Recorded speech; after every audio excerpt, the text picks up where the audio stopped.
Hello, everyone. Hello, YouTubers. This is Anonymous T. Hope you're having an amazing day today. So today we're talking Big Brother Season 24. As you guys know, the season has been a hot mess. It has been whack because of the hatred that was against Taylor.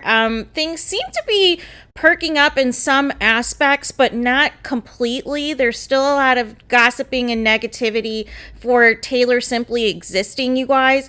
But I wanted to play this clip in particular because I felt a certain way about it. Taylor was talking with Monte about how she has recognized, the microaggressions, the unconscious bias, and the racism that is happening in the house. And, even Monte's adding his 2 cents, and Taylor's talking about how she feels that she can't truly be herself, and then she's blaming herself for some of the perception people had when really she didn't do anything wrong. But let's listen to the clip, and I want to break down some more thoughts that I have a little bit further. So let's go. Accusing anyone of anything specifically, but it is not lost on me that the two strongest, darkest skinned people in the house are automatically the biggest threats. And I don't think it's over racism by any means, but it is a matter of who is allowed to be strong and soft. And, I've contributed to my own perception in this house, but I've been frustrated that I haven't been able to be seen as gentle, soft, loving. And like I say, some of that was my own doing, but, very quickly it was out. And very quickly you were, whoa, this guy is big and strong. So it's not lost on me. I don't think it's any nefarious behavior, but it's just not lost on me. It could be very exactly what we had the training on, unconscious bias that people have, and they may not even be realizing that they're doing it, but they are doing it. You know what I'm saying? But I will also. So the irony that Monte is even commenting, you guys, and he is the main person that is responsible for leading the cause, leading the hate train against Taylor, and has the audacity, for me, it's the audacity to even comment and, try to play like you understand and everything else when you were the main one coming for Taylor. You were the main reason that she's been a target for the past couple of weeks on this show because of your obsession with her. And it gave the green light. You were telling the White House guests that you as a black man, you are fine if they bash her. Like this came directly from your mouth, Monte. I can't. I cannot. It is unfortunate that Taylor, is experiencing this. Like I said, there was so much heavy bullying that first week of Taylor, and it was so disgusting. And she's still receiving hate from certain house guests. Some people are flip-flopping, and you can kind of tell that production is telling them certain things. So some people you can tell are kind of being fake and, trying to be fake nice. And then there's a couple people who may have realized their mistakes, but for the most part, it was just very uncomfortable to watch on the feeds, if we're keeping it a buck, you guys.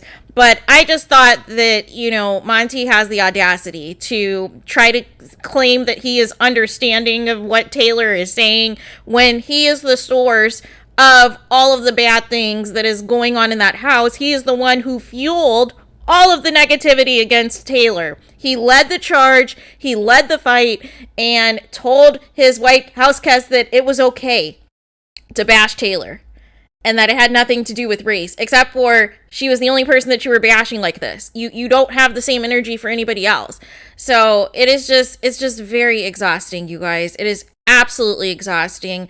And then there were also conversations with some of the other Black House guests about the cookout and how there's not going to be a cookout ever again and this and that. Here's the thing. You can still look out for each other, but not officially have a cookout, so to speak, right? And you can utilize that voting block of being, 5 Black people to, you know, get out certain targets, to get out certain threats. The one thing that made the cookout successful was that even though they didn't get along all the time, even though not everybody liked each other all the time and what have you, they stood together and they banded together to achieve a common goal.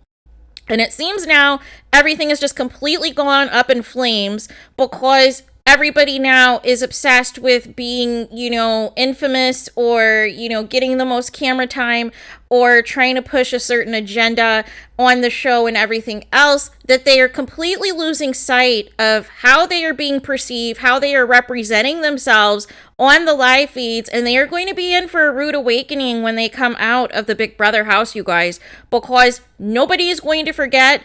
Everybody has captured the receipts. And, you know, sometimes now what they're doing as far as the live feeds go, instead of us having all of these cuts like we've had in the past, is they'll basically shift to different cameras. And once they start to see the hate. And that's what was still happening with Taylor, was that there's still a lot of hate for Taylor, to the point that they'll switch cameras in hopes that, like, we don't hear what they have to say, but it's like we know that they're still hating on her. We know they're still saying disparaging and disgusting things about her. So it's just very unfortunate.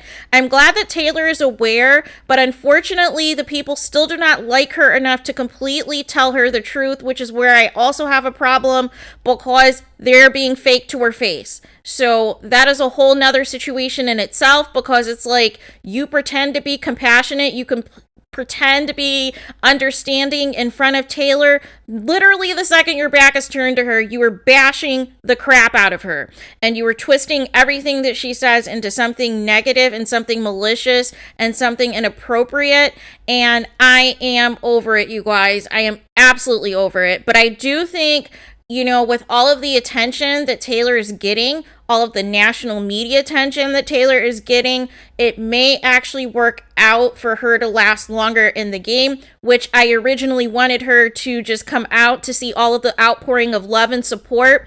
But at the same token, the further that she can go, the better chance that she has to at least get, you know, closer and closer and closer to the finals. I do not want her nowhere near in that jury house with those people. So I'm hoping that either, you know, she's out pre-jury or she gets to the end, because there is no way I would want for Taylor, with how nasty these house cats have been, for her to be in a jury house with these people.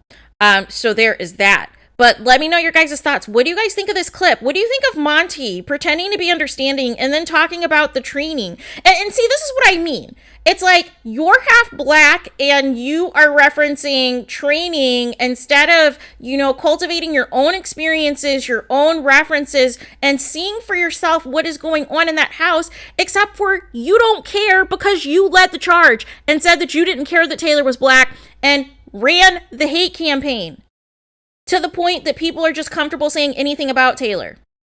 So there is that. But let me know your guys' thoughts in the comments. Please do not forget to like, comment, and subscribe. Hit the notification bell so you're notified the moment I post new content on my channel.